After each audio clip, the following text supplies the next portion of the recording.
நான் ரொம்ப அழகா இருக்கேனா, எனக்கு தொப்பை குறைஞ்சிருக்கா, எனக்கு எப்போ மேரேஜ்னு கேக்குற ஒவ்வொரு ஃபன்னியான கொஸ்டினுக்கும் ஒரு பாட்டில் தண்ணியும் ஒரு பல்ப் எரியக்கூடிய மின்சாரமும் செலவு பண்றானே நம்மளுக்கு நிறைய பேருக்கு தெரியாது. சாதாவே நம்ம ஒரு லேப்டாப் யூஸ் பண்ணும்போது அந்த இடமே ஹீட் ஆகும். ஒவ்வொரு ஏஐ உடைய டேட்டா சர்வர் வந்து ஒரு ஃபுட்பால் கோர்ட்டை விட ரொம்ப பெருசா இருக்கும்னு சொல்றாங்க.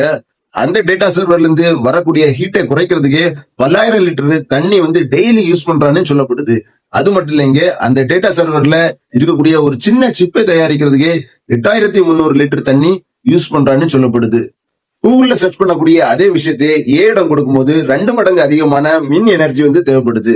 உலகத்துல 8000க்கு அதிகமான டேட்டா சென்டர் வந்து இருக்கு. இந்த டேட்டா சென்டர்ல இருந்து வரக்கூடிய கார்பன் டை ஆக்சைடு வந்து 2022ல இருந்து 2030க்கு உள்ள 2 மடங்கு அதிகமாக வெளிவர வாய்ப்பு இருக்குன்னு அந்த அறிக்கையில சொல்லப்படுது. நம்ம ஏ விட ஃபாஸ்டா போயிட்டே இருக்கோம். அதை விட ஃபாஸ்டா ஏ வந்து நம்ம இயற்கையை வந்து நம்மளுக்கு தெரியாமலே அழிச்சிட்டே இருக்கு. இந்த இன்ஃபர்மேஷன் பிடிச்சிருந்தா உங்க ஃப்ரெண்ட்ஸுக்கு ஷேர் பண்ணுங்க.